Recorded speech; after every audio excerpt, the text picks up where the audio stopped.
have a very special guest today. We have Dr. Fisher Katz from MIT, who does nanoelectronics research, and she's agreed just to give you guys a little bit of a flavor about her research. So will you please very warmly help me welcome Dr. Lorraine Fisher Katz.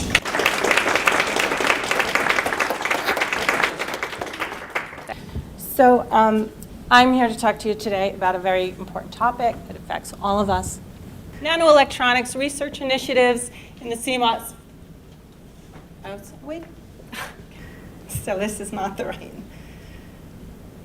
Sorry, I'm very sorry. This really never happened. So let me. I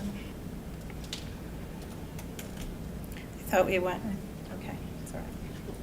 I'm sorry. This just really never happened. So let me just. All right, here we go.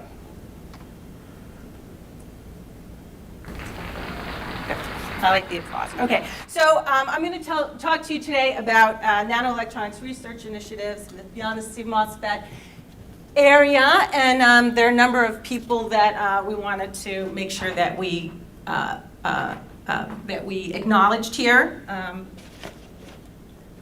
think it's right on the computer. Thanks. Okay. So we wanted to really give them credit.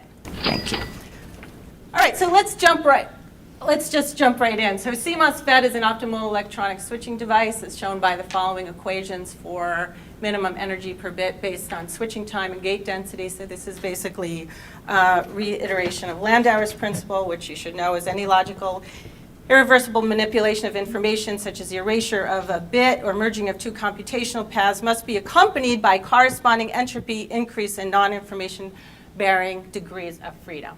No? Okay. So you guys with me? Good? Yep. Actually, I have a question. Can you please explain what MOSFET stands for? Are you serious? I'm sorry. Okay, so if you don't know what that is, you probably shouldn't be here.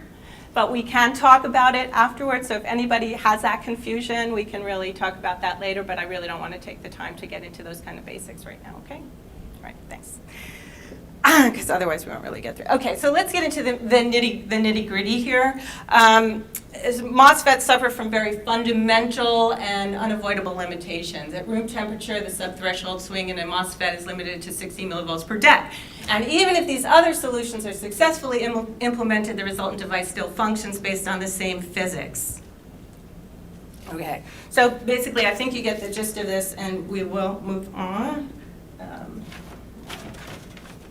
My phone here. Oh, here we go. Okay, so consumer demand, right? Consumer demand. If we do not figure out how to overcome these limitations, how are we going to get our devices smaller, better, to make the next... Oh, wait, I'm not going to believe this. Sorry. Sorry, it's important. Okay. Good. All right, date tonight. All right, moving on. This one might be above your head, so we're just going to switch this. All right, so let's get into the solutions. We've identified the problem, right? We've identified the problem with existing technologies and understand how emerging technologies and nano devices need to fill that void. Let's look at some of the solutions that are coming down the pipeline. I'm really pleased how this particular graph came out because we've got lots of information that I can fit into one. So we've got switching time here. This is size, switching time, and cost. Keep in mind these are all on a log scale and energy densities, so that's how these are represented. So color is representing energy density. So the solution, we've got quantum solutions, we have plastics, biologically inspired, and molecular. Can you all see that? All right. Good. So,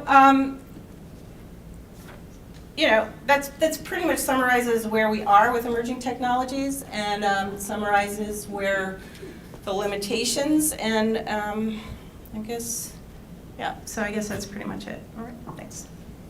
Carolyn, do you have a check? Yeah, we'll send it in the mail to you, okay? Let's thank Dr. Fisher-Katz very much. Thank you for very coming much. over. Thank you. Thank you. So it's in the mail, right? In the mail, the check is in the mail. Wasn't that a great research presentation? I would now like to introduce to you Lorraine Roselight, who is actually an actress on the side. And she came here to impersonate Dr. Lorraine Fisher-Katz in order to do a spoof about some of the most egregious research presentations that we have all seen in our lives. You are right. brilliant. Thank you. Thank you very much. You're good sports. You're good sports.